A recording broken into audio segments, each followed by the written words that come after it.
Welcome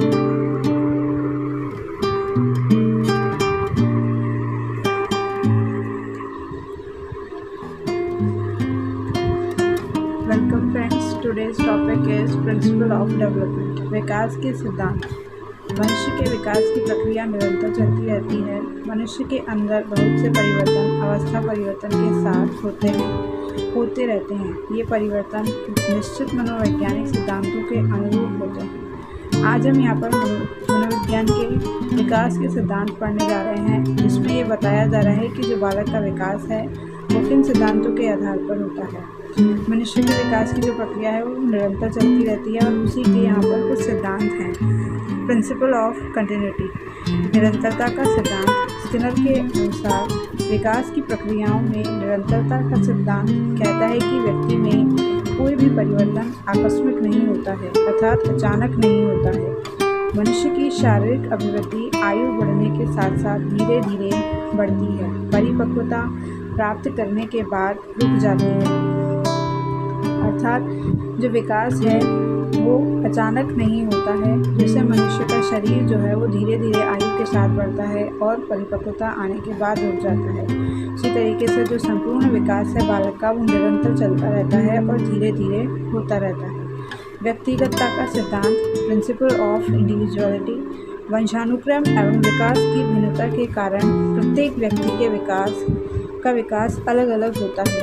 जैसे कोई भी दो व्यक्ति पूरी तरह से एक जैसे नहीं होते, उसी तरह उनका विकास भी भिन्न भिन्न होता है। बालक बालिका के विकास में भी भिन्नता होती है। वंशानुक्रम और वातावरण की भिन्नता जो है वो व्यक्तिगतता को दर्शाती है। अलग अलग व्यक्ति का विकास जो है वो अलग अलग वातावरण में होता है, उसका वंशानुक्रम जो है वो अलग अलग होता है। इसके कारण प्रत्येक व्यक्ति, प्रत्येक बालक बालिका जो है वो अलग अलग होते हैं।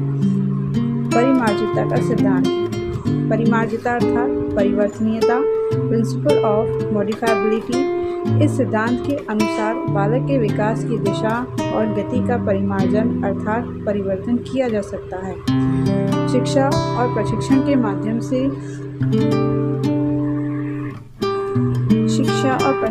माध्यम से बालक या बालिका के व्यवहार को वांछित दिशा में अनुप्रेरित किया जा सकता है, इंस्पायर किया जा सकता है। अर्थात परिमार्जितता का सिद्धांत ये बताता है कि बालक और बालिका को जो है प्रशिक्षण और शिक्षण के माध्यम से उनके व्यवहार में हम जो परिवर्तन लाना चाहते हैं वो परिवर्तन हम ला सकते हैं। उन्हें सही दिशा में जो है वो अनुप्रेरित किया जा सकता है।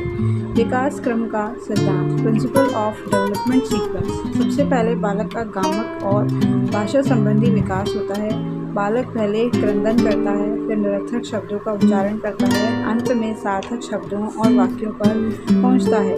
इसी प्रकार गामक विकास में बच्चा पहले हाथ पैर पटकता है, फिर पलटता है, फिर बैठता है और उसके बाद खड़ा होता है, वह चलता है।